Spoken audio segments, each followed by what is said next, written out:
You already know what time it is. Welcome back into the NFL with AJL, episode 61. We're live on a Friday, a little after 7:30. Y'all could have been anywhere else in the world, but you're right here tapped in with me on the show.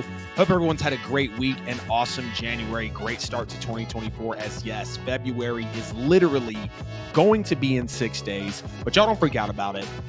Y'all don't think that the time is flying by us too quick, even though it is. We still got plenty of time in 2024. If you guys saw my post a few days ago, I know I've been gone for about 2.5 weeks. Great end to 2023. Awesome start to 2024 as well. But if y'all know me, if you know my lady, our cat got out, and we've been looking for it for the past couple of weeks. So that's really been the focus of life lately. So if you're watching the show, say a prayer for my cat Java, say a prayer for our baby. If you've got fur babies, you totally understand what it can be. Those are literally like our children. So I wanted to tell y'all why I've been off the show for a little bit, but I've still been tapped in to the NFL, of course. Before we get into the show tonight, y'all please make sure to like and share the stream wherever you may be watching. Subscribe on YouTube, hit the bell on YouTube as well so you never miss a post, especially when we go live with the shows on Tuesdays and Fridays, talking everything football and the NFL. Of course, the QR code there never leaves. It's in the corner of the screen to give you every bit of social media and podcast content at the NFL with AJL.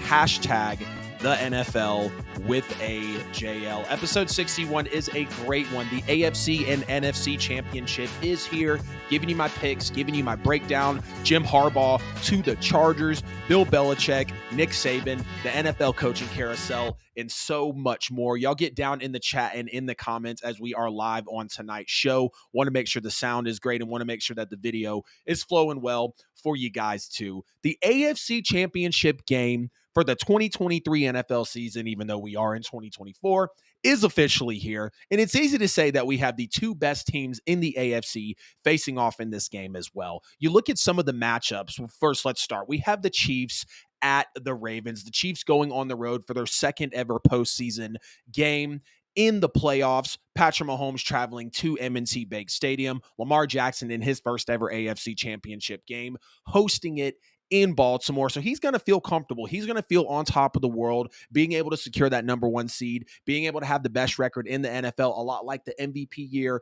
that he had a few years back, and also being able to win the MVP, kind of foreseeing that for this season as well. Let's take a look at some of the matchups for the AFC championship game that we have coming up. It's going to be a Patrick Mahomes versus Lamar Jackson storyline. Everybody knows that both of these quarterbacks are MVP caliber. Both of them have won MVPs. And again, Lamar is chasing Mahomes in order to be able to win that second MVP, as well as Lamar has just played absolutely out of his life this year. And Patrick Mahomes has played solid. Also, this is going to be a great quarterback matchup. I don't really see either of these quarterbacks having a prolific quarterback performance due to the fact that both defenses in this game are very elite. They're very prolific. They sport a lot of young and veteran players on those sides of the ball that can make a lot of plays when it really matters. So I really think both of these guys, not only because it's the AFC championship game, but they're going to have to perform to that MVP type level that we know both of them can perform in. Lamar Jackson being able to scramble and really ad-lib his plays. Same thing with Patrick Mahomes, big arm. We know this is going to be an amazing matchup between these two guys, and I can't wait for it to, square off Sunday at 3 p.m. Eastern time. The trenches are going to be a big part in this game as well, because you look, the Ravens are first in sacks. The Chiefs are second in sacks. The Chiefs O-line is second best in the NFL for sacks taken on the offense. Ravens are about middle of the pack with sacks given up as well. So I'm thinking about, the Justin Matabukis of the world, the Jadeveon Clowneys of the world, the Patrick Queens, the Roquan Smiths, versus with the Chiefs, you're thinking about the George Karlaftises, you're thinking about the Chris Jones, the other pass rushers, the other linebackers that are out there for Kansas City and are going to make a presence in this game, especially when it comes to the trenches. I feel like I would give the slight nod, defensive trenches to Baltimore, of course, but offensive line, offensive trenches, it's definitely going to go to Kansas City. And I really see this being a defensive squabble on Sunday as well. The Chiefs are second in points per game and yards per game defensively. We've talked all year about how Steve Spagnuolo has really remade that Chiefs defense and made them into an elite unit. The Ravens are 6th in yards per game, and they are 1st in points per game as well. We're going to see a lot of Trent McDuffie on Zay Flowers. Mark Andrews has been cleared for this game, although I don't expect a whole lot from him. Don't count out his presence as he is still an elite tight end, and we know that he goes down earlier in the year. And Lamar Jackson has to make a big use of Isaiah Likely, who's also going to be facing off against that Kansas City secondary as well. A lot of Travis Kelce versus Roquan Smith and even possibly Patrick Queen. Marlon Humphrey is questionable in this game, which does kind of disappoint me because he is one of the better players for this Baltimore team that I want to see healthy and ultimately see in Baltimore's biggest game since they went and won the Super Bowl with Ray Lewis, and of course the year that Ray Lewis retired as well. Rashee Rice versus that Ravens secondary. I'm going to give this advantage a slight nod to the Baltimore Ravens for the fact that John Harbaugh is a defensive-minded head coach. John Harbaugh has made this Ravens culture over the last 15 years basically one of the best to be respected, established on the field, and they hold up to the names that they have on their roster and to the mantra that people know them for. So I'm going to give this slight nod here to the Baltimore Ravens defensively. But some things we're really going to see in this game before we, of course, go ahead and get into the score prediction is I think the Ravens are going to establish the run very well in this one. Kansas City gave up 182 yards versus Buffalo. Kansas City gave up 3 touchdown drives of 75 plus yards. To know that the Buffalo Bills, with Josh Allen still as their leading rusher, who has been the leading rusher in 6 of their last 10 playoff games, that's probably not going to be able to work here. And knowing that the Ravens are going to be able to get this offensive upper hand on Kansas City's defense with running the football, I think we're going to see a lot of good run plays from Baltimore in this one. Now, that's not to say that Kansas City doesn't run the ball well either, because Isaiah Pacheco, very, very strong runner, arguably a top 5, top 3 running back in the game right now. Whether you want to say it or not, he might not have the gaudiest numbers, but the way he runs, he's fierce, he's powerful, he's mean, and the Kansas City Chiefs really got an awesome steal in Isaiah Pacheco. Again, no prolific quarterback performances in this game. I could really see Lamar Jackson and Patrick Mahomes each passing for maybe 195 to 220 yards, maybe a couple of touchdowns from each of them. But this is going to be, again, a defensive squabble, a grinded out game, which defense is going to bend but not break, which is why I believe a turnover will decide this one here. Because if the Chiefs don't turn over Lamar Jackson at M&T Bank Stadium, it's going to be really hard to beat him in his backyard. We know Patrick Mahomes takes extreme care of the football. Last 5 playoff games, all 5 wins, no turnovers, plenty of touchdowns for Patrick Mahomes and great plays as well. Yes, that does include the Super Bowl. The Ravens scored 28.4 points per game this year. The Chiefs have scored 21.8 points per game this year. I will take the Baltimore Ravens with the final score of 24-21 to advance to the Super Bowl for the first time since Ray Lewis's final season when he won it all and retired. We remember the lights went out in New Orleans. Of course, we know, ironically, the Super Bowl is going to be next year in New Orleans after it is this year in Vegas. And I know some of you guys have been keeping up with my picks as well. Since we're picking games real quick, I went 174-98 in the regular season, so that's 64%. I went 3-3 in the wild card round, lost all my NFC picks, nailed all my AFC picks. I went 3-1 in the divisional, the only one that I did lose there. Which one was that in the divisional that I picked wrong? I can't remember off the top of my head, unfortunately, but I am taking the Baltimore Ravens in this AFC Championship game to advance to the Super Bowl. Now, Patrick Mahomes and the Chiefs very well have a good chance to win this football game. I picked against the Chiefs last week. I might eat crow again doing it this week, but this is the year for Lamar Jackson, John Harbaugh, that defense, and everybody associated with the Baltimore Ravens to get that coveted Super Bowl berth that they have not seen in 10 plus years. Now let's go over to the NFC Championship game, as again, we do have the 2 final best teams in the NFC at this point in the season playing in this game. And it really couldn't be much better, right? We're going to have Jerod Goff. We're going to have Brock Purdy. And really both of these guys, as much as y'all might want to knock me for this, stay with me here. Both guys really do seem like system quarterbacks at the end of the day. That's not so much of a surprise for Brock Purdy, as we've all kind of come to know and understand him as that. But Jerod Goff, if it wasn't great for Jerod Goff with the LA Rams, he wasn't performing super well. That's why once he got to the Super Bowl, Sean McVay wanted to move off of him and go with Matthew Stafford, who was maybe a little more proven, definitely more talented. Stafford was not a system quarterback. Jared Goff, with a great coach in Dan Campbell, with awesome talent around him, with a great culture now established, this is no Cinderella team. But he is still going to be, to me, a system quarterback. Is he more talented than Brock Purdy? Yes. Do I trust him more than Brock Purdy? Yes, just a little bit. But Brock Purdy's in his second NFC championship it has meant in as many years as a starter, and Jared Goff is in his second NFC championship in his career as well. Only thing is, I trust Goff a little more because I believe he is more talented and he has made it to a Super Bowl as well. So I am going to give that slight lean to Jared Goff here, but really this is almost a wash at a point in terms of quarterback competition, if you ask me, considering how things are lining up in this game. Lions have the fourth best offensive line. The Niners have the fifth best offensive line in terms of sacks given up, so it's very tight there.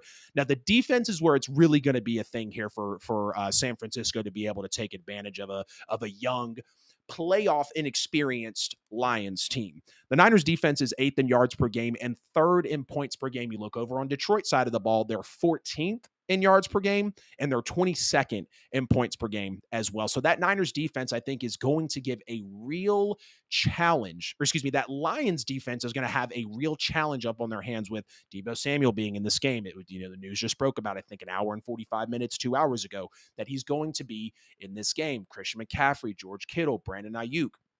Will they be able to keep up with that style of Kyle Shanahan offense that we know is ran all through San Francisco? Now, the Niners offense versus the Lions defense could be problematic, like I was just saying. If San Francisco gets comfortable and they get going at home, it could possibly be a long day for the for the Detroit Lions. No, not Callahan yet, man. I'm actually doing the NFL coaching carousel at the end of the show. So if you don't want to stick through the whole show, which of course I hope you do, probably pop back in about 45 minutes or so. But even if you don't catch it tonight, bro, I timestamp everything and you'll be able to go back and watch it on YouTube and see right when I start talking about the NFL coaches. But even when you look at the rosters for the Lions and the 49ers, Jahmyr Gibbs pairing up with Christian McCaffrey, of course, opposite sides of the, opposite teams here. Sam Laporta, not against George Kittle, but Sam Laporta, George Kittle, Amon-Ra, and Jameson Williams versus Deebo and Brandon Ayuk. Very good coaches here. Kyle Shanahan, of course, has more experience. He's been to a couple Super Bowls. He hasn't won any of those Super Bowls. And then Dan Campbell, who has really turned this franchise around. Amazing draft. We remember laughing at them for taking a running back and the linebacker in the first round, and Jack Campbell and Jahmyr Gibbs. And now they're here in the NFC Championship game. There's two high-powered offenses here, but the Niners have that defense to face, again, an inexperienced team in terms of playoffs with these Detroit Lions. The Niners are 9th in sacks given up, the Lions 22nd, so the Niners do have a better offensive line in terms of those parameters there. I think we're going to see a steady dose of Christian McCaffrey. Deebo Samuel, again, is set to play. I don't know if we're going to see a major incorporation of him, but Brock Purdy's not the same when Deebo Samuel is not healthy and on the field, just like we saw in that 3-game losing streak. No Trent Williams, no Deebo Samuel, no real production of Brock Purdy and that 49ers offense, which is under Shanahan. Now, I think Brock Purdy will more than likely be comfortable behind that offensive line just because, again, the Lions don't get after the quarterback as well as the San Francisco 49ers do. But I think we're also going to see plenty of play action here for Jared Goff to open up, Amon-Ra St. Brown. We know Jared Goff is extremely, extremely effective off play action. We've seen that in the last few years with the Lions. We saw that in all the years with the Rams. I mean, Jared Goff was damn near untouchable on play action. And so to know that that's going to be a part of his game in another major game of his career, I think he's going to be very comfortable in that aspect. The explosiveness of Jahmyr Gibbs is going to be very vital here. Sam Laporta getting schemed up and opened up. You can argue that he's already a top 3, top 5 tight end in the league as a rookie. Let us not forget that the Lions also drafted that man, Sam Laporta, in the same year that they drafted Jahmyr Gibbs and Jack Campbell and Brian Branch. We said it back in April of last year. The Lions won the draft, and that is holding tenfold right now as they're in the NFC Championship game. Now, I don't see the Lions running the ball very effectively against San Fran in this one, really just because they are solid at running the ball this year, but I trust San Fran's defense more with the way that they match up in the trenches and in that linebacking core with the Bosa, of course, with a Fred Warner, with the Chase Young, with an Eric Armstead who, should be hopefully healthy and suiting up in this game because they will need him in a major game for the season. Now, we've also seen both of these quarterbacks be turnover prone against good defenses throughout the season. Brock Purdy had 4 interceptions against the Ravens. We also saw him melt a little bit early on. A few games before that, I can't recall the team that it was, but before he threw those 4 interceptions as well. But I think Jared Goff, though, considering this Lions offense is going to be tested against the Niners defense more than the Niners offense will be tested against the Lions defense, or even vice versa. I give the nod to the Niners in this game. And I believe that they're going to be able to cause more turnovers here, or at least one turnover on Jared Goff, get him uncomfortable. And I'm banking on Jared Goff to be the one to make the mistake in this game, or make more mistakes in this game, which will give me the San Francisco 49ers advancing to the Super Bowl 31-24. Lions are 3rd in offensive yards per game and 5th in points per game. The Niners are 2nd in yards and 3rd in points. It's going to be a fantastic game. I can't wait for Sunday. 2 really, really good championship games, a couple that I feel like this is some of the best championship weekend matchup we've had in a while, because it feels like genuinely the 4 best teams are here to play, and 2 of the best will advance to the Super Bowl. We've got Patrick Mahomes and Lamar Jackson. Lamar's at home hosting Mahomes.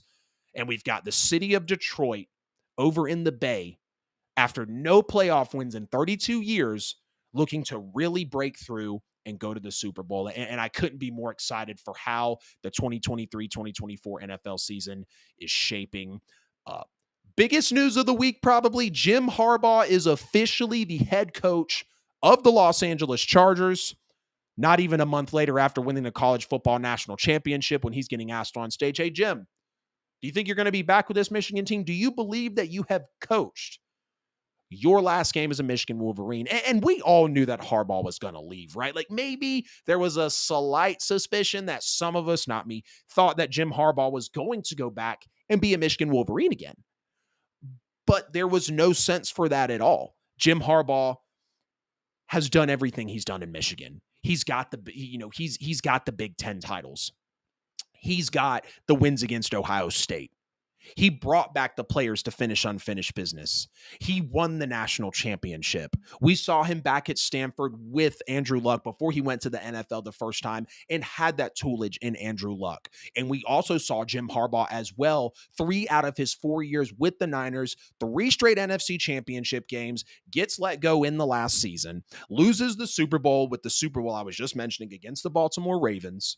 And we know that he had a little bit of the tie-up with the GM, and maybe the players weren't necessarily as receptive towards the end of his tenure, even though how couldn't you be 3 straight NFC title games? But excuse me, let's not forget that the San Francisco 49ers had 8 straight losing, disappointing-ass seasons before Jim Harbaugh got there.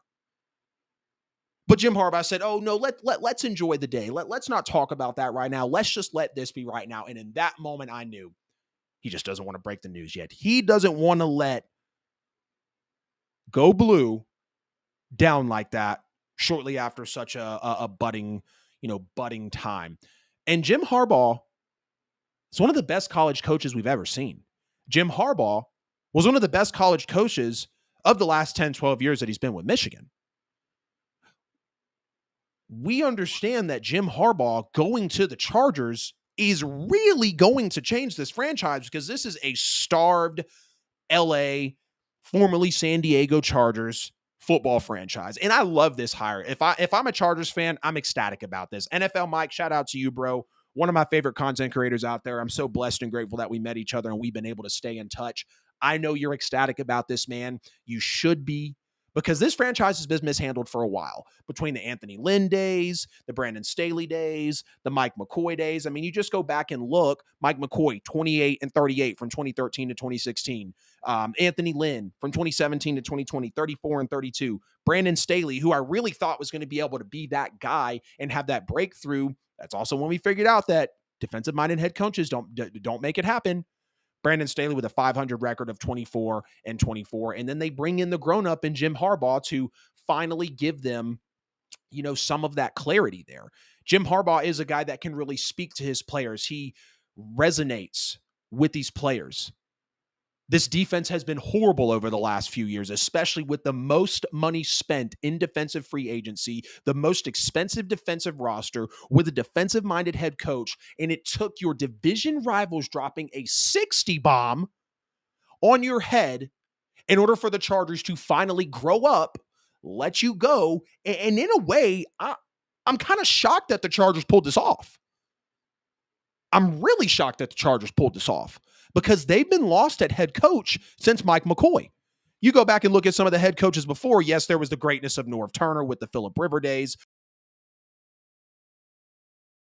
We saw the Marty Schottenheimer days as well, or June Jones, Kevin Gilbride, not very much of anything. Now, we do want to give credit to Bobby Ross, of course, because he did take the franchise to their lone Super Bowl appearance. Of course, they did end up losing in that game, but we got Coryell and Gilman as well. They also did their jobs. You go take a look at their records and what they did for the franchise. Sid Gilman from 1960 to 69, and then in 1971, an 87, 57, and 6 record. Don Coryell with the 72 and 60 record from 78 to 86. So outside of just a few coaches, which is usually how it goes, right, for an NFL franchise, they've been lost at head coach, and they've been waiting for this type of guy to jump in that's really going to be able to mesh with the players, because we saw the turnaround that San Francisco had.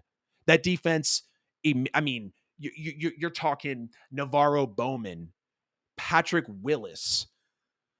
God, of course, I'm drawing a blank on some of these names. I was literally just rattling them through my head before I got on the show. I was listening to another show, and they were just talking about all of the players that Harbaugh actually had with that defense, and we saw them turn it around. We also saw that offense jump immediately back into production as well, and we saw that San Francisco 49ers team be turned around. And I do think Jim Harbaugh, again, is a fantastic hire. Fantastic hire. But this team still needs to stay healthy, because when's the last time we remember Keenan Allen being healthy, very effective for a full 16, 17, 18, maybe 19 games if you need him in the playoffs? Same thing with Austin Eckler. Same thing, especially with Joey Bosa. Your star players, it's been a struggle to keep these guys healthy.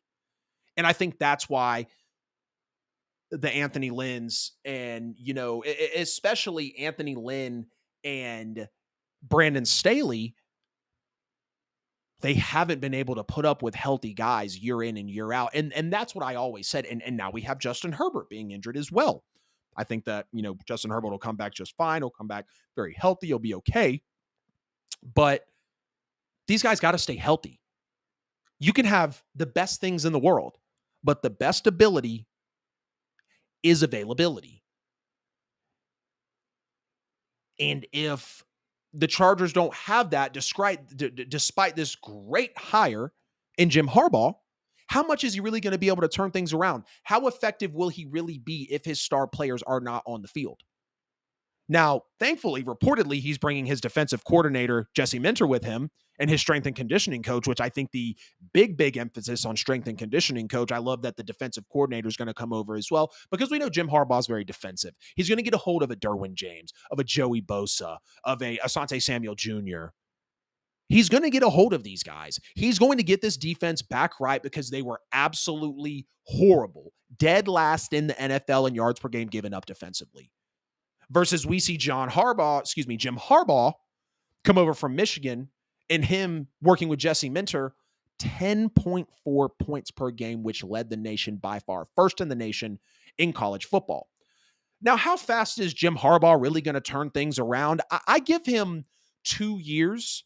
I don't think it's going to be a first year, immediate AFC title game, immediate Super Bowl berth, kind of like we saw with Joe Burrow, or even when we saw Sean Payton first year with the Saints. Of course, I'm going to throw my Saints in there on a reference whenever I can. Because Jim Harbaugh, he has to change this culture. He has to change this culture with the Los Angeles Chargers. There's no more blowing 27-point leads with your star quarterback or your defense, of course, with Brandon Staley. Brandon Staley should have been fired after that. There's no more of that. There's no more letting up 60-plus points to your division rival and melting before the injury in a season where you had high expectations. I had high expectations for the LA Chargers. I think a lot of us, especially over the last couple years, have had very high expectations. Now, it's not as much of a cleanup job as Sean Payton had to do with the Broncos, because we know that Justin Herbert is very young. He's already been paid. But this franchise needs a culture change. I think within the first or second year, I see so take that back about what I said of not being, I overread my notes a little bit, kind of just getting caught up, talking without making my references, which is, of course, why I make them for the show. I think within the first to second year, realistically, he can get to an AFC championship game. By year 3, I see a Super Bowl appearance. Now, I'm not saying a Super Bowl win. I think it's going to take a little more heavy lifting to really get this Chargers team to not even buy into Jim Harbaugh, but just to get that model and level of consistency, because they're loaded on both sides of the ball. They've had a loaded roster for the last 5 years. We remember when they had Phillip Rivers at quarterback. It felt like the Chargers had 2 of everything. Oh, they also need to keep Mike Williams healthy as well. They also need to get to development out of Quentin Johnston as well. They also need to turn that defense around majorly as well, which is why I think it'll take 2, maybe 3 years. But I see a lot of progress for this team in 2 years. I could easily see a wild card or a divisional appearance. I could see them winning a wild card game, and anything can happen in the divisional. So maybe they do sneak into that AFC title game. But I do believe that Jim Harbaugh can take the Los Angeles Chargers back to the Super Bowl and win said Super Bowl, because he's got Justin Herbert. He's got stars. He's bringing over his defensive coordinator that just absolutely rocked it in college football. He's off of a national championship. He's off of beating Alabama and Ohio State and Washington. He's off of all that. And now he's back in the league to really make his mark. Now, why did he choose the LA Chargers? I think the answer there is very simple, because we know the Falcons interviewed Jim Harbaugh as well. I thought the Falcons should have pushed all their chips into the middle of the table to sign Jim Harbaugh, but that is what that is. He signed with the Chargers. I mean, let's just think about it, really. LA versus Atlanta.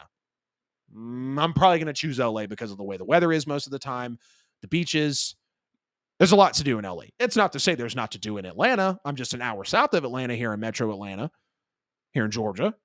But I've also been to Los Angeles as well. I've also been to the beautiful state of California. And excluding money, which Jim Harbaugh does not need to worry about, he chose the better scenery. But not only did he choose the better scenery, when you're looking between the Falcons and the Chargers, which I think were by far the 2 most attractive jobs, loaded rosters on both sides of the ball. We know that Falcons defense with Jesse Bates and AJ Terrell, and if Jeff Okudah can get healthy, we know about the Calais Campbells and the David Onyemadas and the Grady Jarretts of the world, and the Canales of the world.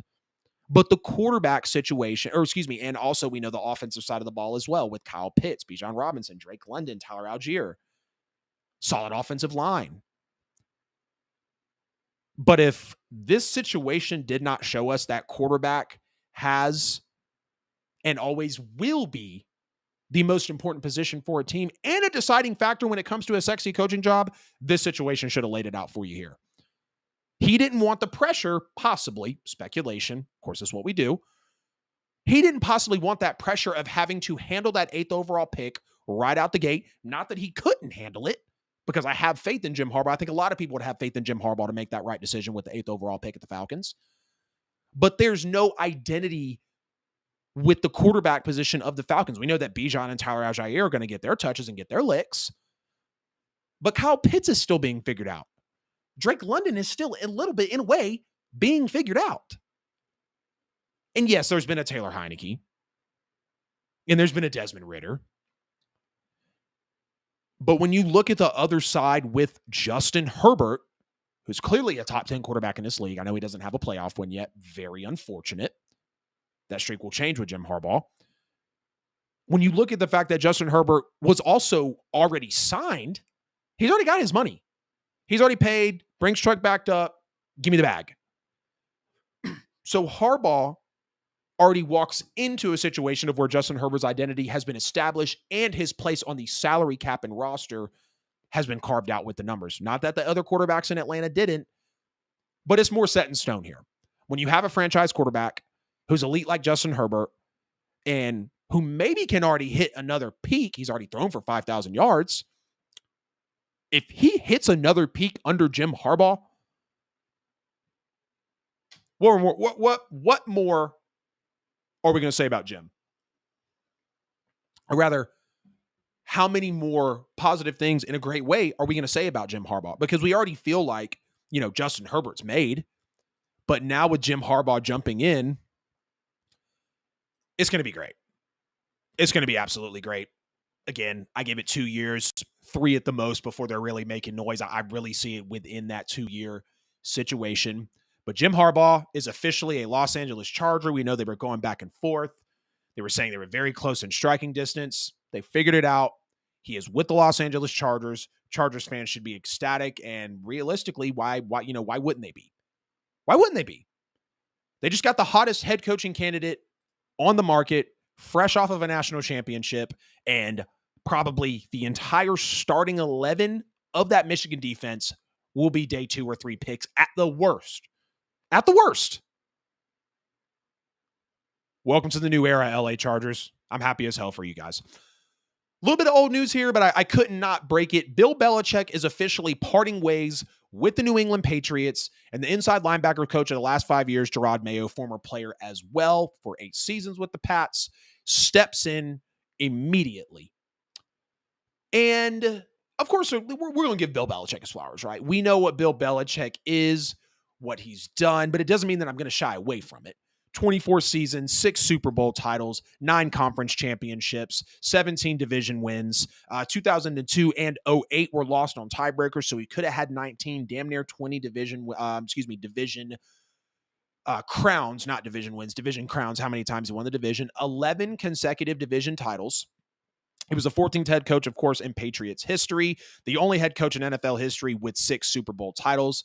He joins George Halas and Lambeau as the only coaches with 6 championships since the league began postseason play in 1933. Second most wins overall with 333. Led the Patriots to a winning record for 19 years in a row. Only behind Dallas's Tom Landry, who recorded 20 consecutive winning seasons from 1965 through 1985. 31 postseason wins in his career, the most by a head coach in NFL history. Andy Reid is the second closest to him with 22. 44 postseason appearances are also a record among all head coaches, and he was the head coach in 511 games, second to only 526, and that was the late, great Don Shula. Bill Belichick did it all. We know that he is regarded as possibly the greatest coach of all time. So when the news came out that they mutually parted ways, I was shocked in a way, but we also did see it coming. I was more not shocked than I was because I had said earlier in the season that the Patriots should move on from Bill Belichick. They should. He's 72 years old. He's not offensive minded. The league has moved past him. And poor Bill Belichick, he had to go from Tom Brady to Cam Newton on a whim to Mac Jones to Bailey Zappi. Have we ever possibly seen a bigger quarterback room decline after a legend leaves? And probably so. Go dig it up for me. Roast me in the comments for not knowing it. But according to this situation with Bill Belichick, you have to be realistic and give it context. Just like Ron Rivera was lost after Cam Newton. Was it going to be Sam Howell? Was it going to be Taylor Heineke? Same thing with Frank Reich. Was it going to be Matt Ryan? Was it going to be Carson Wentz? Was it going to be Sam Ehlinger? That is going to affect you. And even with Bill Belichick in Mac Jones' rookie season, still led a top 10 offense in points per game, still got a playoff berth. Yes, you lost by 30 and gave up a 47 burger on the road to Buffalo. But still. Bill Belichick, again, 16 division titles in 17 years, a streak broken only by the 08 season, of course, which is when Tom Brady tore his ACL in week 1. And even then, the Patriots went 11-5 with Matt Castle. Belichick's 266 wins at Pat's head coach are more than Marv Levy and Mike Ditka had combined for their entire careers. Again, Andy Reid with 22 playoff victories, Bill Belichick with 31, so he's going to reside in that first place. Belichick's 9 Super Bowl appearances as a head coach are not only the most ever, but they're the most of any coaching ever, including even assistant position coaches. We know how some, DCs, OCs, quarterback coaches can kind of jump around in the league and make those Super Bowls. Nah, Bill Belichick held it down. The Patriots are the only team in NFL history to win at least one playoff game in 8 consecutive years, and from 03 to 07, New England ranked tied for 3rd on the same ranking. 13 conference championships as a head coach are 3 more than any other head coach in NFL history. 19 straight winning seasons. Again, only Tom Landry with the Dallas Cowboys, who did it from 65 to 85, has more. Coach of the Year 3 times. Chuck Knox is the only other 3 Coach of the Year winners.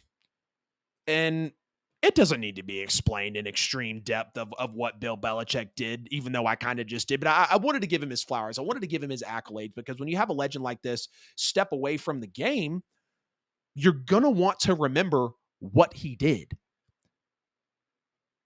But is Jerod Mayo a fit? The Patriots were way too quick to hire Jerod Mayo. No other interviews? Then I understand it could have been in Bill Belichick's contract for Jerod Mayo to be there. Again, he coached under Bill for the last 5 years. He played for the under 8 seasons. He's a Super Bowl champion, NFL Defensive Player of the Year, this, that, and the third. I want to say he made the Patriots All-Decades team. But Jerod Mayo, being an inside linebacker coach who is not only a former player, but he played on and coached on the defensive side of the ball. We know that's where Bill Belichick's specialty was. We understand that Bill Belichick not only consistently had a top 10 offense in points and yards per game over his 24-year tenure, but he also supported Tom Brady with a top 10 defense in scoring 15 plus times out of Tom Brady's 21 years that he had in New England. And to know that Bill fell victim to a bare roster, Patriots, thankfully, are top 10 in salary cap money to spend. And Jerod Mayo said, quote, "We're ready to blow some cash, ready to burn some money," for lack of better words. He's ready to spend it. He's ready to get out there, load up this roster, and spend it, because that's what needs to happen.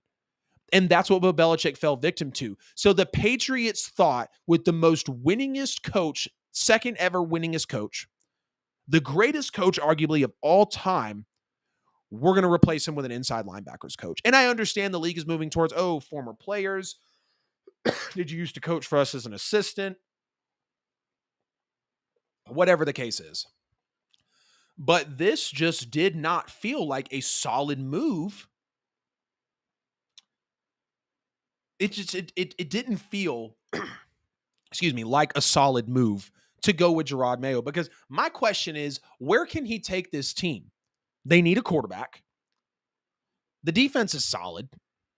They need every bit of offensive talent they can get.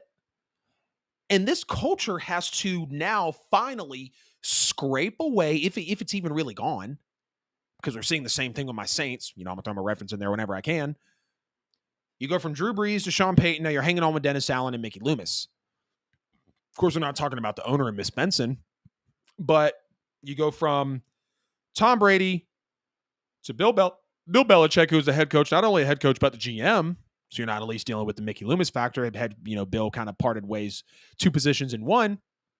And now you're going to hang on to Jerod Mayo, when you really need to scrape the slate clean of the Bill Belichick era. Brady's gone. Bill's gone. Jerod Mayo, thank you. Either stay at inside linebackers coach, or we will let you hit the market respectfully, bro. We love you. We know what you've done. Not we, but the Patriots, speaking to Jerod Mayo here. We know what you've done for us. But I was surprised by this move. I was very surprised by this move. This feels like a possible one-and-done situation. Because, he's an inside linebackers coach. What is he really going to be able to bring to the table? I understand he worked under Bill. I understand he played under Bill. And as I talk about it, I feel like I'm being pessimistic. I really do. Because this is the first head coach we've seen for the New England Patriots since the century turned over. Let's just call it what it is. I don't have high hopes for Jerod Mayo. I had the Patriots being a 4 to 6 win football team coming into the year, and what do you know? That's exactly where they landed.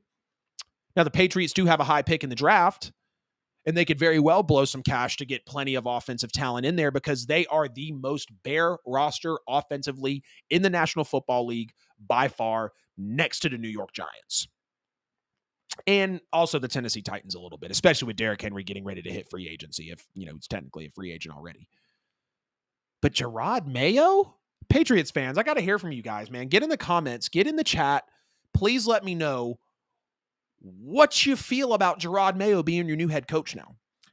But now I want to ask the question of, should Bill Belichick be a head coach elsewhere? Because my answer is no. It's a resounding no. It's a hell no. There's a reason the Falcons interviewed you twice and they still passed on you. No. Bill's not offensive minded. The game has moved past him. And I was talking on the phone earlier to my cousin Ryan. If for you to be a defensive minded guy, up until, I wouldn't even say up until today, but unless you're Bill Belichick, Mike Tomlin, Jim Harbaugh, Dan Campbell, Pete Carroll, or um, I think that might be everybody. Pete Carroll, Jim Harbaugh, Dan Campbell, John Harbaugh as well. Excuse me. There we go. Bill Belichick, and I feel like there was one more other name, but either way. Oh, Mike Tomlin. Excuse me, Mike Tomlin. So 6 guys right there within the recent NFL, and even Mike Tomlin hasn't won a playoff game in 8 years. Bill Belichick hasn't won a playoff game since Brady left. Pete Carroll hasn't won a playoff game in a couple years. John Harbaugh's doing very reputable, but he's also built a hell of a staff. Unless you are one of those 6 names, I do not care for you to be a head coach, and I'm even kind of scooting Bill out of that.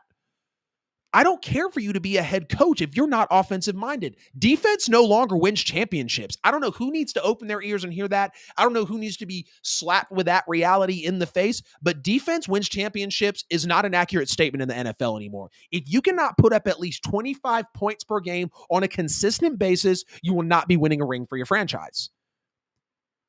And Bill Belichick, yes, he drafted Tom Brady. He was able to develop Julian Edelman. He was able to swindle Randy Moss in free agency. He was able to get Gronk. I understand all of that. But Bill was more tapped in, I believe, as a savant of the game, which might be why it sounds crazy for me to say he shouldn't be a head coach elsewhere. But I just don't see the Patriot way, as we've also seen with other coordinators under Bill try to go out and get jobs. Josh McDaniels as of most recently. I don't see the Patriot way being able to be translated to the Falcons, who need a culture change, to the Commanders, who need a culture change, to the Seahawks, who don't need a culture change, but still. Bill's 72 years old. He's not offensive-minded, and I don't believe with the head coaching vacancies that were out there, that he would have been a solid fit, because everyone's like, oh, the Atlanta Falcons need to go get Bill Belichick. That would be awesome. No, the hell it would not. I would have argued that sticking with Arthur Smith would have been better. Now, yes, maybe you give Bill Belichick all that talent, but there's still no quarterback. Bill Belichick did the best he could to surround Mac Jones to get him a 10-win season in his rookie year to still get blasted by the Bills by 30 in the playoffs in the wild card. But we're supposed to believe that Bill Belichick could have either went to a Falcons, a Washington, a Seattle, and possibly elevated them. I'm sorry, but I don't. There's a reason that only the Atlanta Falcons have interviewed Bill Belichick twice. They flew him in on the private plane. Arthur Blank has raved about him, and they still chose another defensive coordinator over the greatest coach of all time in NFL history. There's a reason that Bill was only interviewed by the Falcons. People are understanding and feeling the same ways that I'm feeling and telling you guys right now on episode 61. I'm not knocking Bill at all, but I damn near feel the same way about Mike Tomlin. Yes, 17 straight, winning seasons. But is that the standard on the stairway to 7? Is that the standard? Is to just get there and be good enough to make it, but not finish the job? We got to start holding these coaches just to the same way that we hold these quarterbacks and players accountable, because we're going to say the same things about Justin Herbert. How long are you going to be great or do good enough to make it, but you don't finish it? How long are you going to be great and do good enough to get in there with the Steelers, but not finish it? It's just an honest question. It's an honest topic and conversation that we have to have. Defensive-minded guys aren't it. And don't think I'm sitting here saying that Mike Tomlin should lose his job. Bill should never coach again as a head coach in the NFL. As of right now, I'm saying that he shouldn't be a head coach elsewhere, but it doesn't mean that someone's not going to go out there and hire him. It doesn't mean that someone isn't trying to conduct an interview with him right now or set him up for one. He'd be a great defensive coordinator. No head coach opening is attractive enough to where Bill could thrive, considering that Washington doesn't have a quarterback. Considering that Seattle doesn't have a quarterback right now, a true franchise guy that's going to get you over that hump. Geno Smith, Sam Howell, the rosters are very solid. The rosters have talent. It'd be more than what Bill was working with in New England. But I just think it's time. Bill had nothing left to prove. Well, maybe not. Tom won one after he left. He was chasing Don Shula's record. So maybe he did have some things left to prove. But it's good to know that they mutually parted ways. There's no beef, at least for the parting of ways. Of course, we heard that, Robert Kraft was done with Bill Belichick at certain points in the season. Mr. Kraft, what did your good sir, Mr. Belichick, have to work with offensively? Mac Jones? Bailey Zappi? Ramondre Stevenson? Juju Smith-Schuster? Mike Gesicki, who's disappeared for some reason? You got to tell me. You got to tell me. But I want to hear from y'all in the comments and in the chat. Bill Belichick mutually parted ways with the Patriots. Inside linebacker coach Jerod Mayo is popped in. I do not believe Bill Belichick should be a head coach anywhere else for this season. But what do I know? I'm just a guy that's obsessed with the NFL and does his own show a few times a week, or at least trying to get back more consistent, because we know life can be a good old PETA and knock us off of our schedules.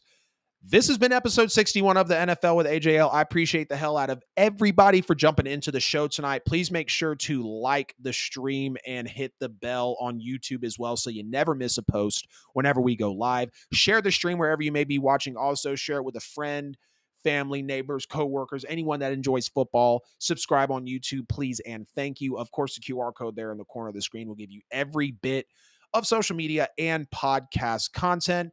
As in always, we're sponsored by Buy and Sell with AJL for all your worldwide professional real estate needs. Whether you're looking to buy a home, sell a home, or invest in real estate, hit them up at Buy and Sell with AJL on all social media platforms: Facebook, Instagram, YouTube, Twitter, TikTok. They are everywhere. Not Twitter, excuse me. LinkedIn.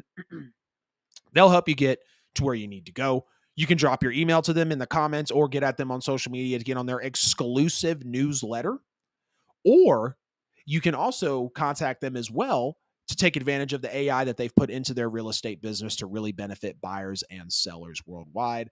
Buy and Sell with AJL for all your worldwide professional real estate needs, turning clients into family by prioritizing people over transactions.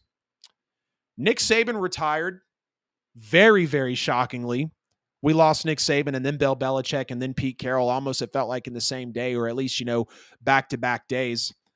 Nick Saban has retired, and Kalen DeBoer, the national championship runner-up with the Washington Huskies that had a major part in Michael Penix's blooming, is now stepping in to fill major shoes for Nick Saban. Major, major shoes. As we know, Nick Saban, the greatest college football coach of all time, has announced his retirement. And his numbers and his legacy, you might know him, but here's a refresher. 7 national championships, 8 college football playoff appearances in 10 years, 11 SEC championships, 15 straight seasons with at least being the number 1 ranked team at some point, a 292, 71, and 1 record in his college career, good for 6th all-time in FBS career wins, a 201 and 29 record in 17 seasons at Alabama, 0 losing seasons in 28 years as a college head coach. He coached 4 Heisman Trophy winners, and we saw Mark Ingram was the only one to win it, but he got Mark Ingram. He got Devontae Smith. He got, Jesus Christ. I know. What were the other 2 Heisman Trophy winners that he coached?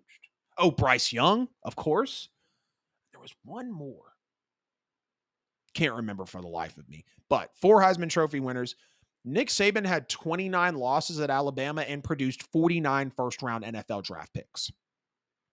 20 more players went to the league in the first round than games that Nick Saban lost.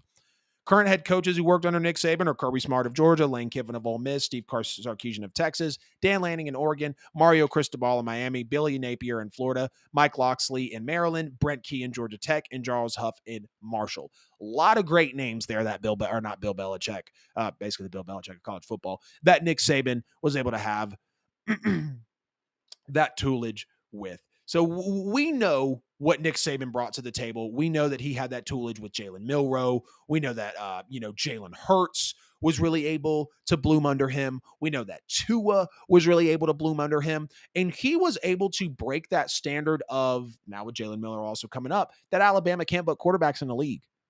Yeah, we understand there was an A.J. McCarron who couldn't make things happen, and maybe Mac Jones is going to be in that slate as well, although I do believe you put the right pieces around Mac Jones, he's a pretty solid quarterback. I believe in the likes of a Matt Ryan. Maybe not the same career, but just textbook, gets the job done. Matt Ryan's more talented, but we saw what Mac Jones was able to do in his rookie year. He had some talent around him. He helped with a Jalen Hurts. He helped with a Tua Tagovailoa. He helped with a Bryce Young. Alabama was starting to get the quarterback notion of putting that production into the league under their belt, and Nick Saban had a lot to do with that. So we understand what Nick Saban did and what he truly meant here to the Alabama Crimson Tide. But before we move on to Kalen DeBoer, let's just ask the real question. Why did Nick Saban all of a sudden retire? I don't think he had anything left to prove, so that could be a part of it. But we've also heard that the transfer portal really could have drove him away with this new spoiled era of college football. Because if you're not playing in your first year, you're going to transfer to 2, 3, 4, 5 schools until you feel like you've got the right coach with the right scheme to fight to be able to commit, because there's no such thing as an overnight success. If you haven't heard, it takes 10 years for an overnight success. This is a spoiled era of college football. Kids don't want to be coached hard anymore, most of them. They want to transfer out. And I'm not knocking a Michael Penix. I'm not knocking a Bo Nix. I'm not knocking a Caleb Williams. I'm not knocking a Joe Burrow. I'm not knocking a Jalen Hurts. I'm not knocking any of these guys that have transferred and been successful with their transfers and have went to the league and won Heismans. I'm not knocking, Kyler Murray or Baker Mayfield. Excuse me, didn't mean to say those names. I was thinking of recent Heisman winners. I'm not knocking any of those guys. But when you came up in college football with the number one recruiting class a lot of years, being the best team for a lot of years, and now the transfer portal slides into where if a guy isn't a day one, 100% of the snaps guy, he's out.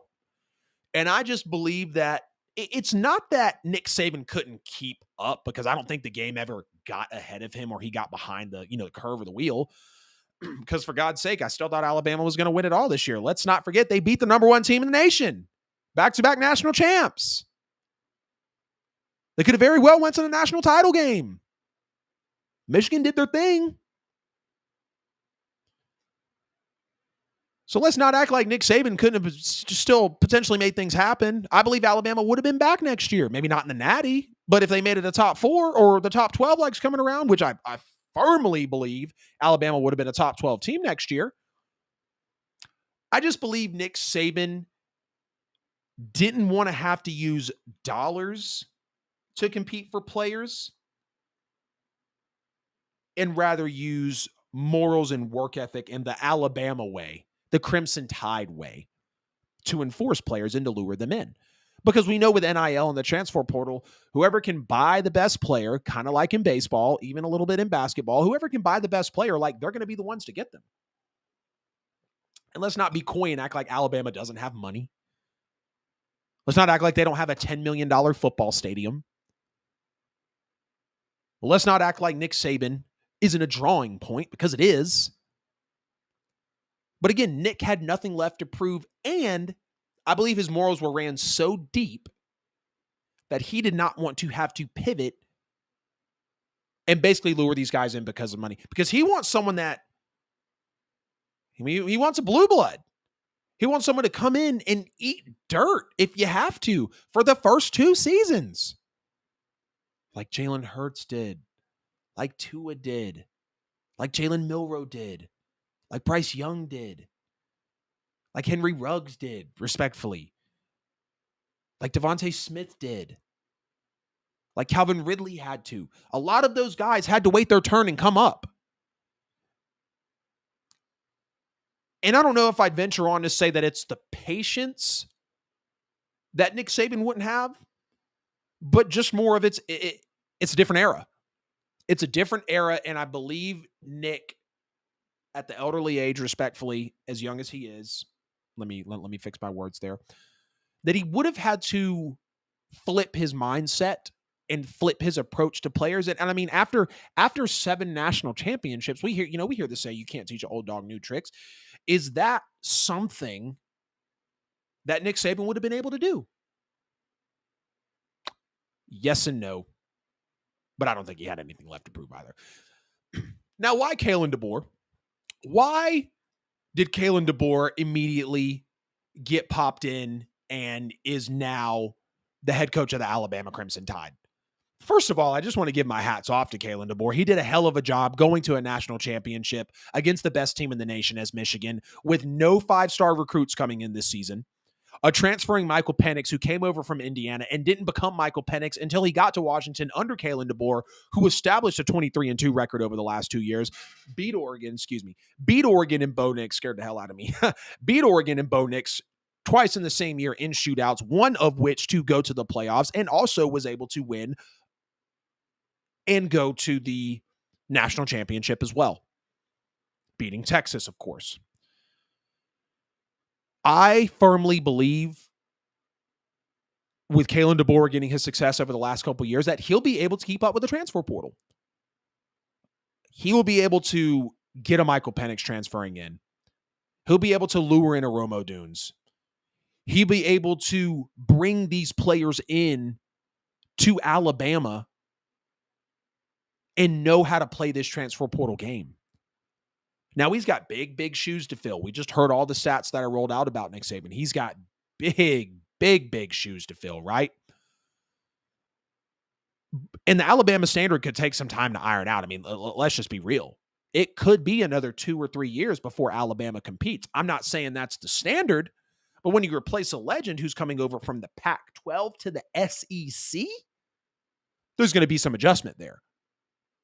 I mean, just call it what it is. They're still going to have a strong recruiting class. They're still going to have the tough home environment in Tuscaloosa. They're still going to have annoying-ass fans and smash-mouth football. There's nothing about that Alabama brand, because Nick was there for so long, I believe is going to change really anytime soon. And it's more of KDB's job to step in and elevate that. Clearly, you're taking over for Nick Saban. But when you go back and look at, some of Kalen DeBoer's when you go back and look at, some of, at some of Kalen DeBoer's resume, I want to get to it here real quick.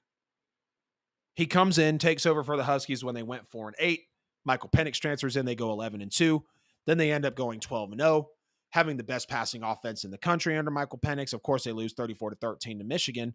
But Kalen DeBoer is just a great leader of these kids. And I think he's going to be doing a fantastic job as time unfolds in Alabama, because the peak of Kalen DeBoer's career is now ahead of him. He now has brighter days, not that he didn't have bright days in Washington. He now has brighter days to look forward to in Alabama. He's probably going to have better players. He's damn sure going to have a tougher schedule. We'll see you next year, Alabama. Go Dogs. But his best days are in front of him, which is good, which is very good. Kalen DeBoer became head coach of his alma mater in 2005. Over the next 5 seasons, they won 67-3, won 3 NAIA national championships in 2006, 2008, and 2009. Cougars went 17-2 in the playoffs during Kalen DeBoer's tenure. He was an offensive coordinator at Southern Illinois, Eastern Michigan, Fresno State, and Indiana.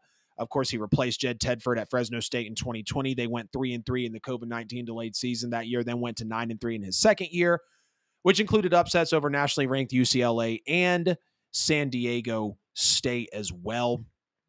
But here's kind of a big point of Kalen DeBoer's hire with Alabama.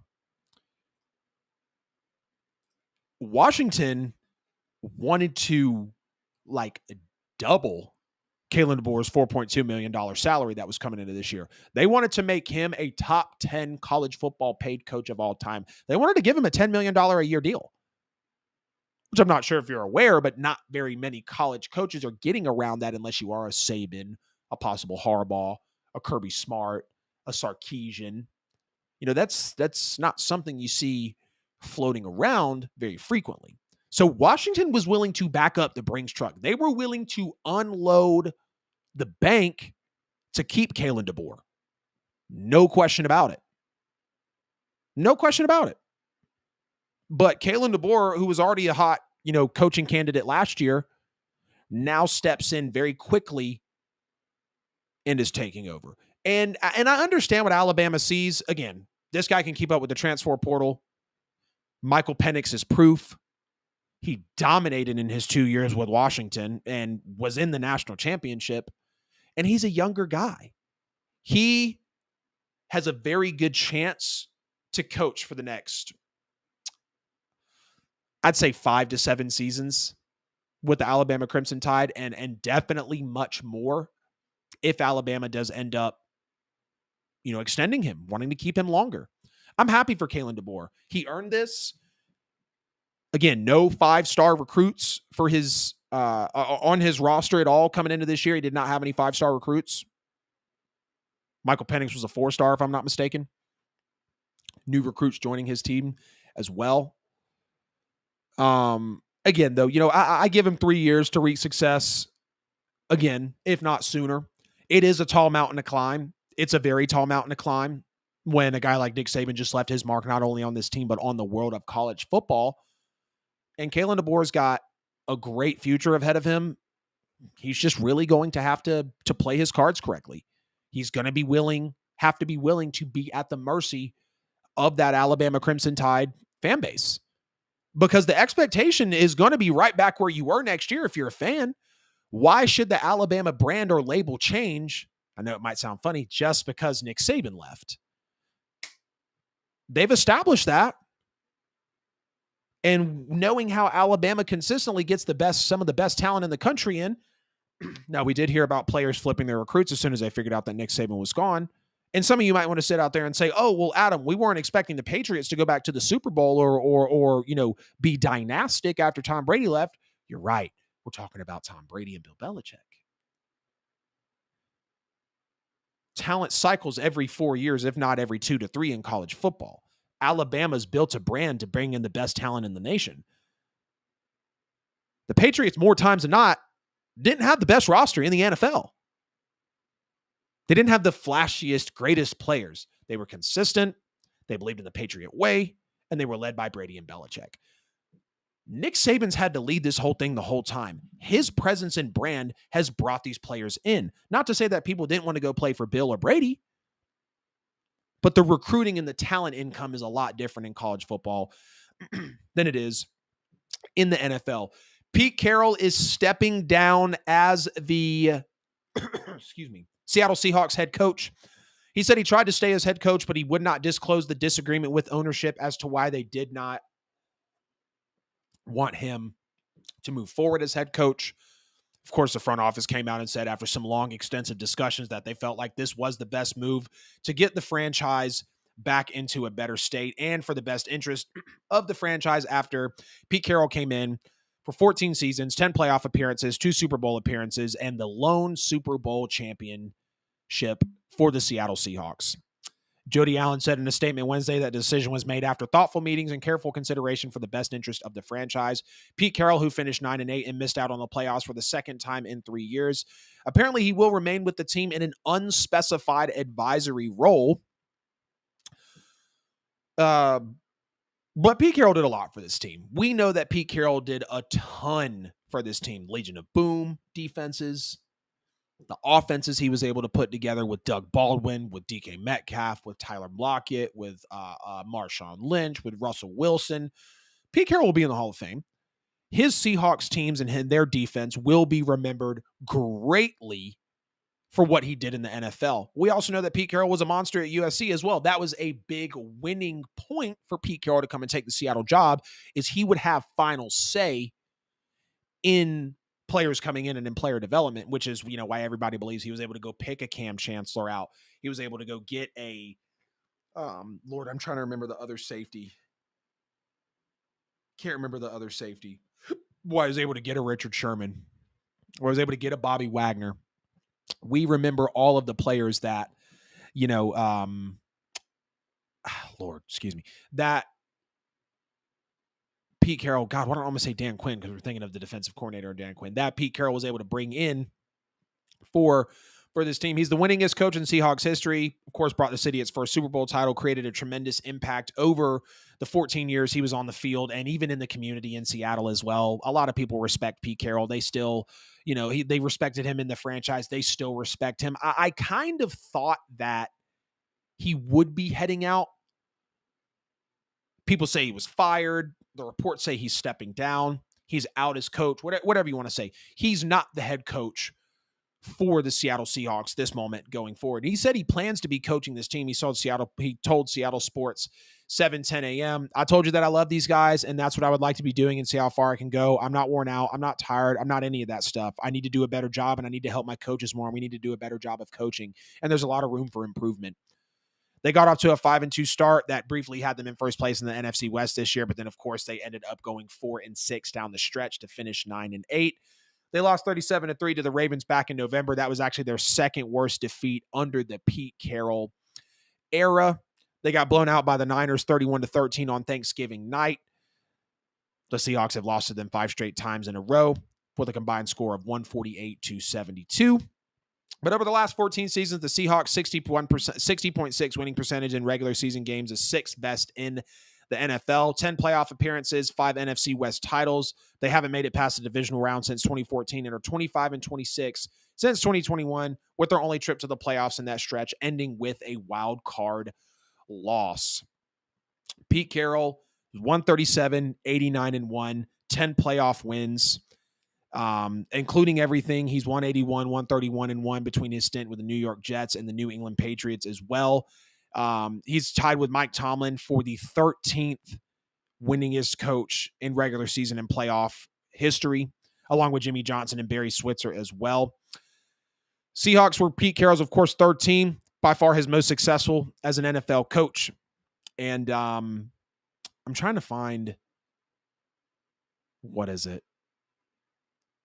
Either way, we know that Pete Carroll, with the back-to-back Super Bowl appearances, had every chance to win back-to-back Super Bowls, blew out the Broncos 43-8, one of the most historic Super Bowl victories we've ever seen, and had every chance to win back-to-back Super Bowls as well until the worst call in Super Bowl history happened and Malcolm Butler snagged the interception.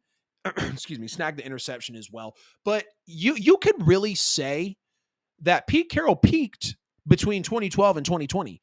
And it seems like him and Russell Wilson made each other. Pete Carroll's defense hadn't really been much of anything since the Legion of Boom dispersed and they went elsewhere.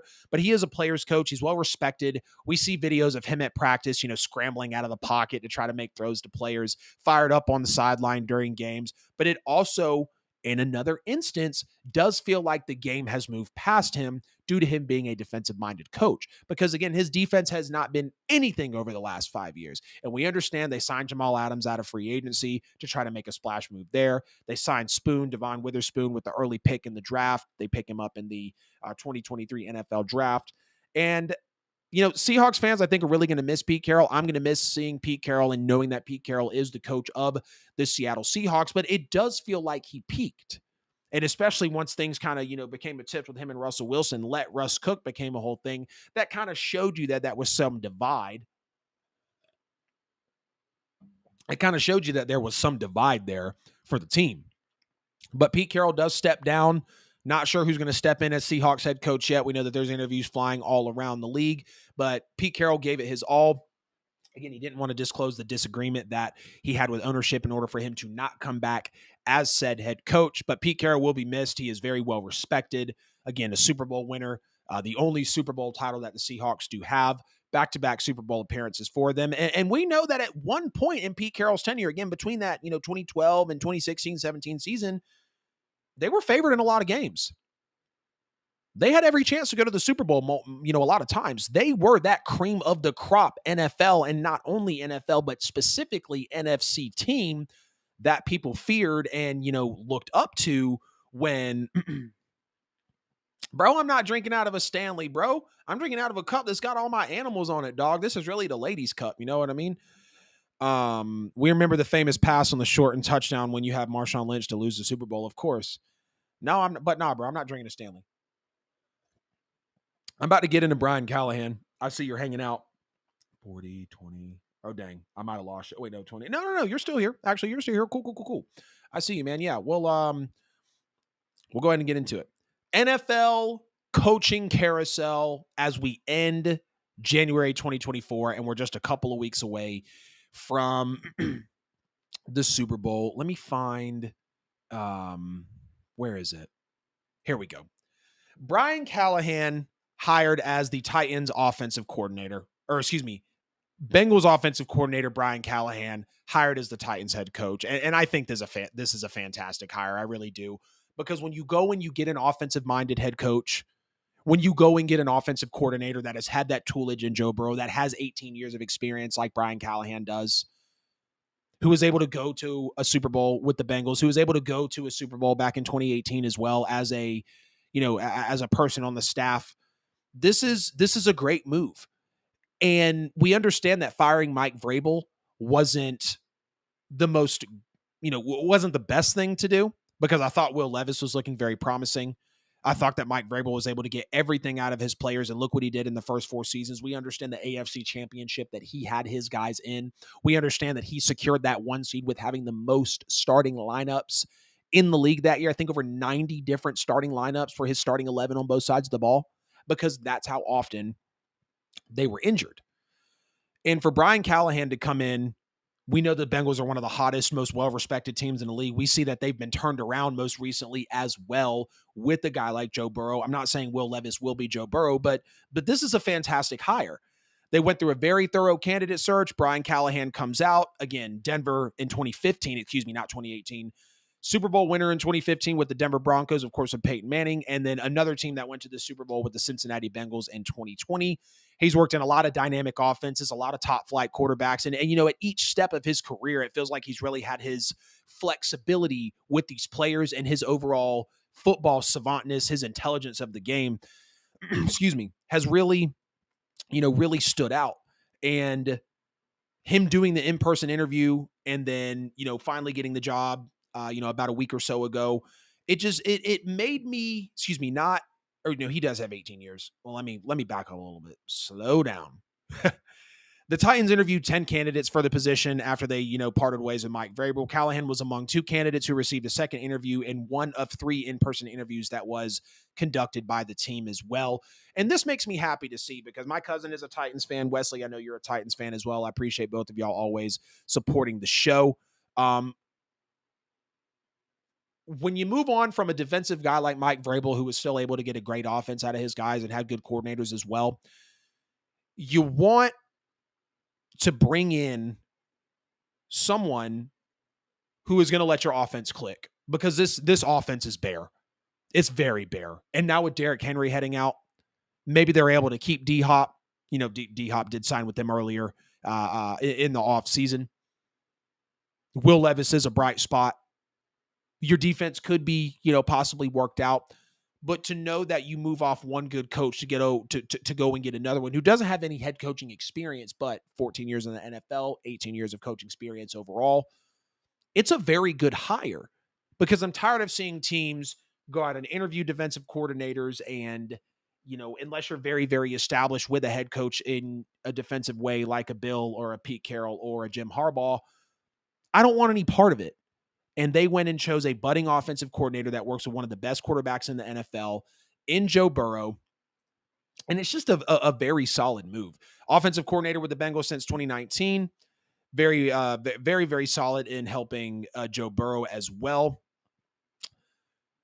Quarterback coach for the Lions, 2016, 2017. He helped Matt Stafford finish 3rd in passing yards and 4th in passing touchdowns in 2017, and even helped him post a career-best 99.3 passer rating as well. When he was with the Raiders in 2018, he helped Derek Carr achieve a career high in passing yards, then of 4,049 yards. Also led the AFC with a 69% completion percentage as well. But, Callahan's longest stretch was with the Bengals. The team had a ton of success under him. They were working under Zach Taylor. He was part of 2 AFC North titles, 2 AFC championship appearances, and a Super Bowl berth. Over the past 3 seasons, the Bengals offense ranked in the NFL's top 10 in several categories. They were 6th in scoring at 25 points, 7th in passing at 251 yards per game, 7th in red zone efficiency at 61.5%, 10th in third down percentage at 41%, and 6th in time of possession at 31 minutes. Very, very solid.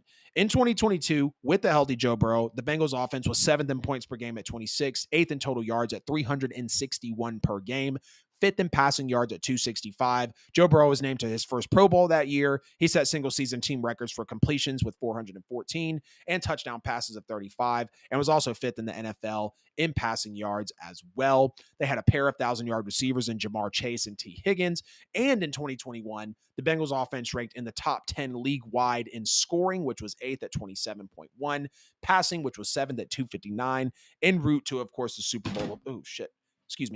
Of course, en route to the Super Bowl appearance that they had as well. So this is just a fantastic move. I mean, going over all the things that Brian Callahan has done, this really couldn't be a better hire here for the Tennessee Titans. The Raiders hire Antonio Pierce. They also hired ex-Chargers GM Tom Telesco as well. I think this is an okay hire. I'm not the biggest fan of Mark Davis as an owner. I kind of expected for the head coaching hire a little bit of a, I guess, bigger ignorant splash that we've seen in past before. Like, oh, let me go get John Gruden, who's retired. Let me go get, Josh McDaniels, who of course was under Bill Belichick, but we see that he didn't do much with this Raiders team. But it was a good move because not only was it a comfortable move, but this guy's a player's coach. He formerly played here. And not only do you not have to know about the X's and the O's, we hear about it, you have to know about the Jims and the Joes. You have to know how to speak to these guys. You got to know how to get them motivated and to rally around you. Now, with Antonio Pierce, I'm not necessarily sure what he's going to really present to this team. He's dealing with Jimmy G or Aiden O'Connell. He's dealing with Devontae Adams. He's dealing with Josh Jacobs. He's got a Max Crosby. And Max Crosby even said, if we don't hire Antonio Pierce, I'm going to request a trade. And I respect that. I respect a star player who's got an insane motor here in the NFL. I respect him for being that transparent. In terms of them hiring Tom Telesco actually did a great job over the last 10 years with the Chargers. Now, not in terms of wins, but the talent they were able to bring in, scouting out a Justin Herbert, identifying a Bosa, identifying a Keenan Allen, identifying an Austin Eckler, a Derwin James, and Asante Samuel Jr., identifying all those stars. Yes, there should have been more wins, but you can't deny that he built an impeccable roster with the Los Angeles Chargers. And when you look at the Raiders bringing this guy in, that's going to be what they're looking for. Can we avoid more of those Khalil Mack leaving us and going to the Bears? Can we avoid more of those Devontae Adams getting pissed off because he feels like there's not enough support around him, which can relate back to the GM getting more support for this team? I think the GM hire is very solid. I think that they could have possibly done better with the Antonio Pierce hire, but we saw the turnaround of the Raiders. We saw how they had that new fire under them.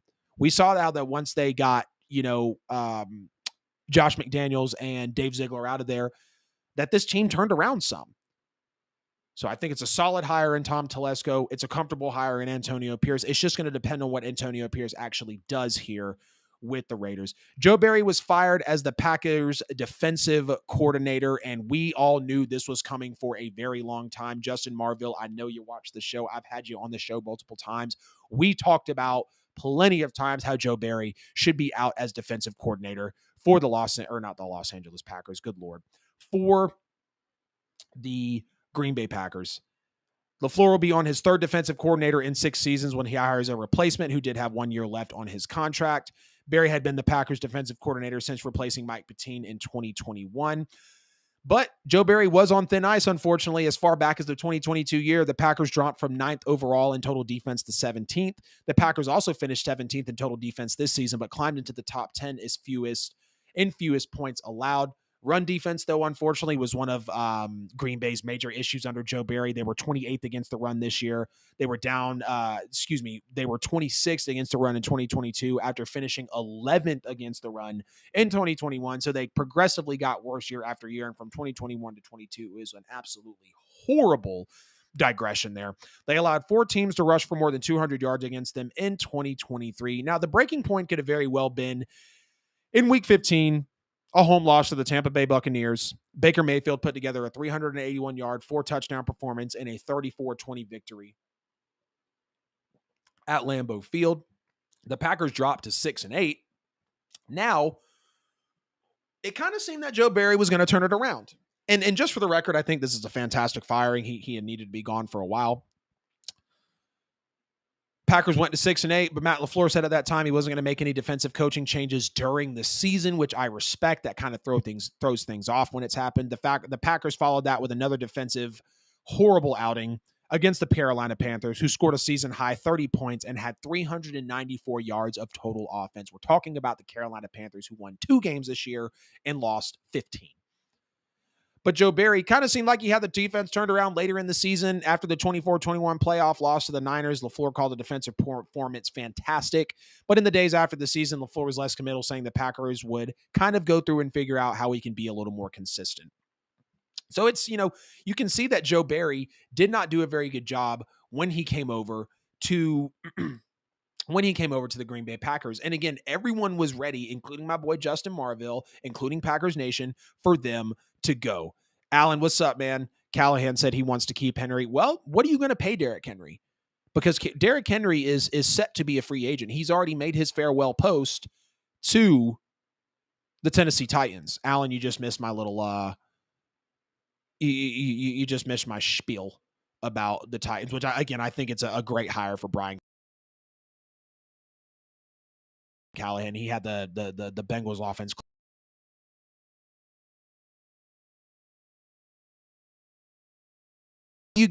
You've got Brian Callahan now, and if the Titans can't do something with this, if Brian Callahan can't do something with Will Levis and try to draft better, then you really got to start taking a look at your front office, which fans have talked about ad nauseum here with the Tennessee Titans. Vic Fangio and the Miami Dolphins mutually part ways. Vic Fangio actually, I thought, had a very solid season with the Miami Dolphins, but it was very straightforward. They mutually parted ways. Vic wanted to be closer to his family in Philadelphia. Vic Fangio is actually looking to be hired as the defensive coordinator with the Philadelphia Eagles as well. Miami improved under Vic Fangio. They were 10th in yards allowed, 22nd in points given up, but the Dolphins also finished 3rd in the NFL in sacks with 56 and tied for 8th in forced turnovers for 27 as well. Mike McDaniel is very straightforward. I want to thank Vic for his contributions in 2023. When we assessed the season, it became apparent that this was his best path forward for all parties involved. Now we're going to look at 2024 and see how we can focus, be steadfast, and ultimately be able to replace him. Not a big story here. I thought Vic Fangio did a good job in Miami. I thought Vic Fangio was a very solid hire for the Miami Dolphins as well. But I think if anybody needs Vic Fangio the most, it's going to be the Philadelphia Eagles. And that just so happens to be where he is actually, closely tied to. The Falcons lose defensive coordinator Ryan Nielsen to the Jacksonville Jaguars. And this is a big hit for Atlanta, because y'all blew up my YouTube page, which I appreciate so much last April when I said the Atlanta Falcons are going to have a top 10 defense. The Atlanta Falcons are primed for their best defense in the year. The Atlanta Falcons are making moves in free agency. And after they take the defensive line coach from Ryan Nielsen, the defensive line coach from the Saints and Ryan Nielsen, he comes over to the Atlanta Falcons and is able to pull in a Jesse Bates. He's able to work with a Jesse Bates and make him arguably the best safety in the league.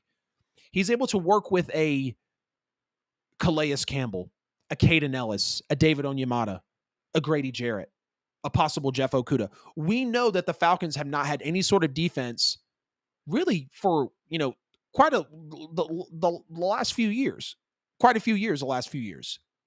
Matt Ryan was always having to score more points than his defense was able to give up, which is very hard to do at times when your defense was as bad as the Atlanta Falcons was. But Ryan Nielsen only spent 2023 as the Atlanta Falcons defensive coordinator. Big significant improvement from the 2022 season. The Falcons were 18th in points per game, allowed 22 points per game, after they ranked 23rd, allowing 22.7. So they're getting about a point better.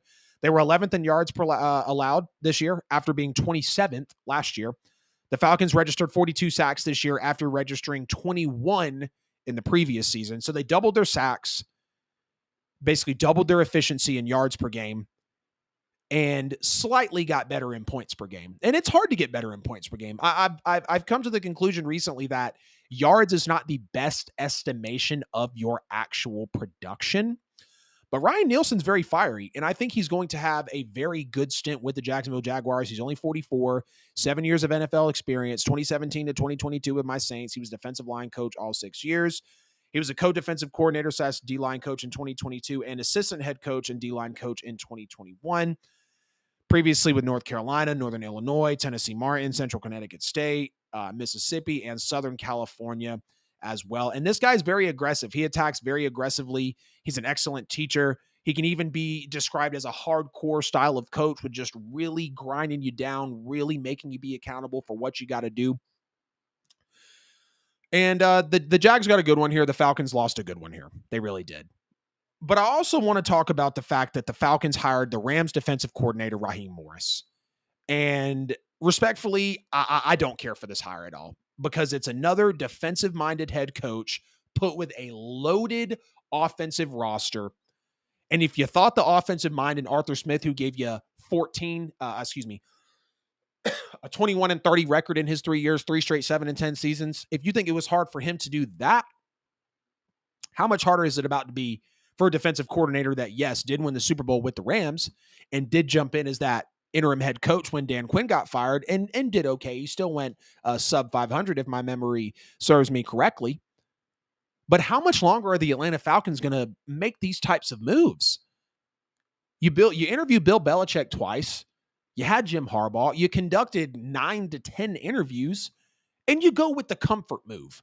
I understand that Coach Raw was here before for Atlanta, and I understand that he probably really resonates with the players because he was here before.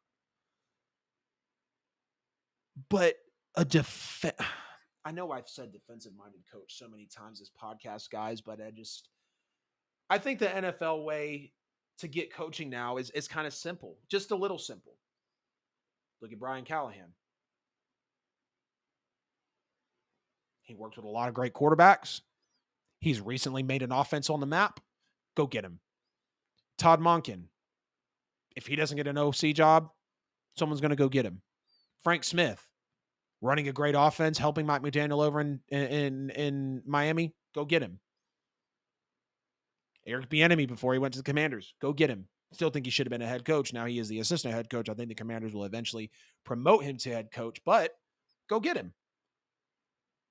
And the Falcons thought that a guy who was interim coach for them a few years back was going to be their answer when they haven't made the playoffs since the year after the Super Bowl, and they struggled to go above 500 ever since then. But they're going to go with a defensive-minded head coach. This was, in a way, this kind of felt like a panic hire. Like, oh, shit, we don't know who we're possibly going to bring in. Clearly, we're going to pass on Belichick. And so you go with a guy who's worked for you before. I just don't understand how much longer that the Falcons are going to continue to pivot this way because they've got so much talent. They've got a Bijan Robinson. They've got a Drake London. They've got a Kyle Pitts. They've got a solid O-line. The defense is great, and maybe they want to supplement in that aspect. Maybe they'll see an offensive coordinator change up. I'm not necessarily sure. But there were 14 candidates here. I mean, this was the best guy over Jim Harbaugh, who I understand went with the Chargers. This is the best guy over Mike Vrabel. This is the best guy over Bill Belichick. I mean, I get it. At least Coach Raw is younger.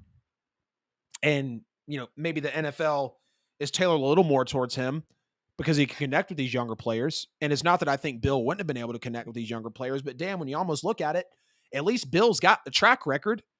At least Bill's got that consistency, Raheem Morris was one of 4 coaches who had second interviews with the club. The other was Belichick, Bobby Slovic, and then they interviewed another defensive coordinator, Evero, for the Carolina Panthers. The Falcons are the only team Belichick is known to have interviewed with, and they've decided to go in another direction. He went 4-7 after he was the interim coach for 11 games back in 2020. And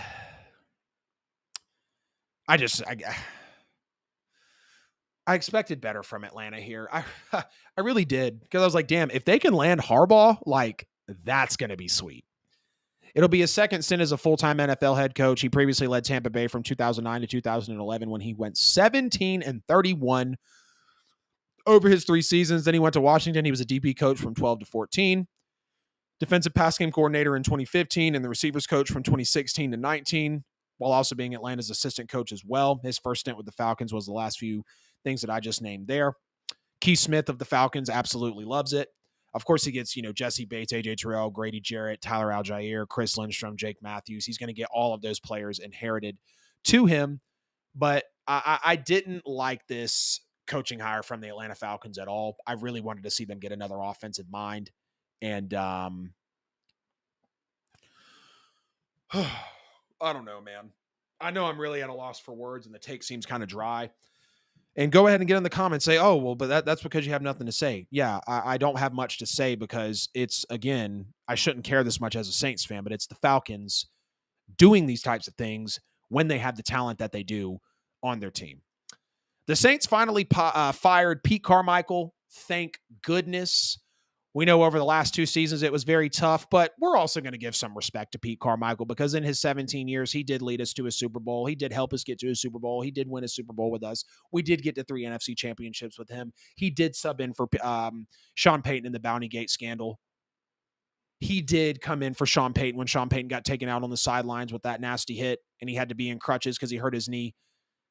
Pete Carmichael did all that. Pete Carmichael had a solid tenure with the New Orleans Saints, and I don't want to let a bad ending for him be the reason why the tenure for him is stained, because he did more good than bad, much, much more good than bad.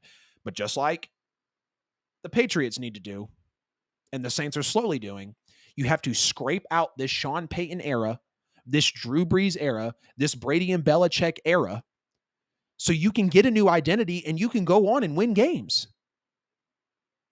I was very happy that Pete Carmichael was let go by the Saints because I'm very interested to see who we're going to bring in next, because we have interviewed Texans quarterback coach, Rams and 49ers passing game coordinator, which I think is very solid, Ron Curry, which is our quarterback coach, Mike Sullivan, and Brian Grease, which are also the Niners and Steelers quarterback coaches as well.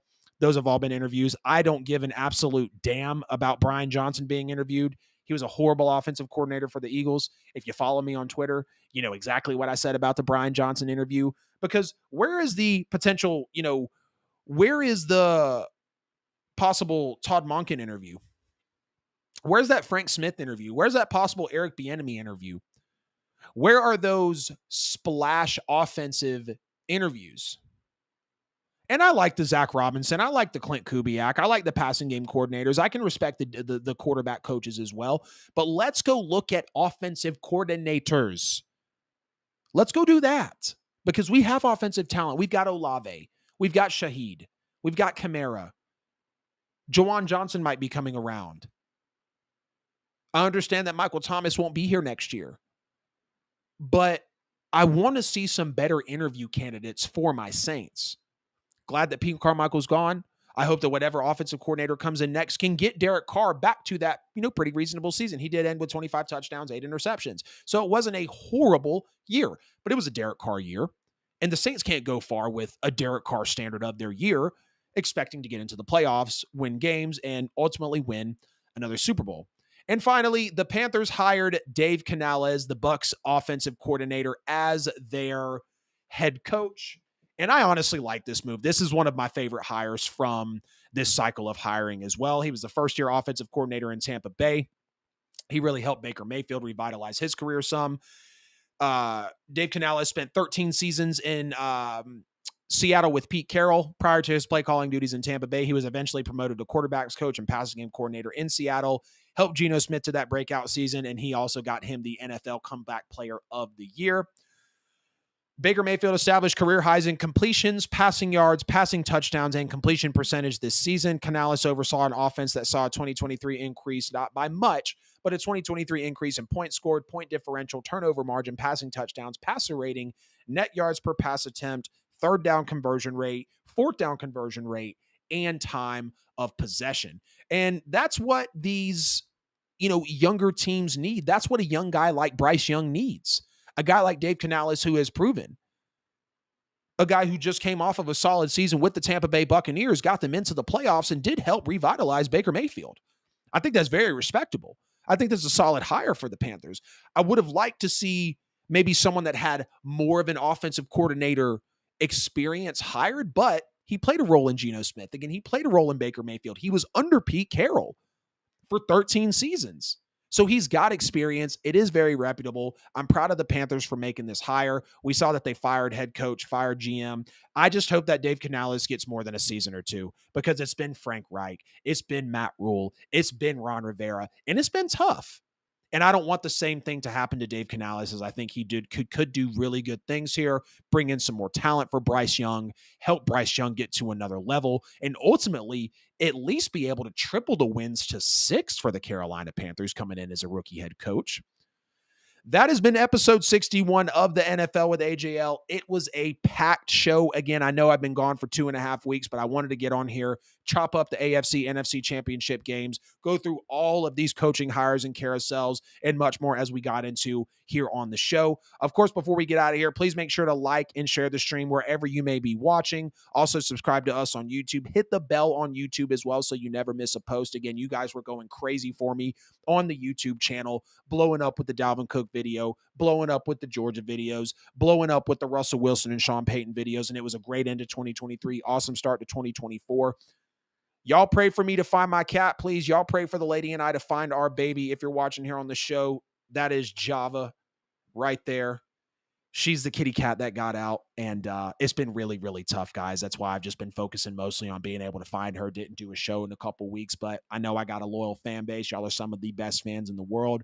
I love y'all. I appreciate y'all. This episode will be out soon for you for all podcast platforms. QR code for every bit of content we put out at the NFL with AJL. Hashtag the NFL with AJL. I love y'all. I need y'all, and I will see y'all in episode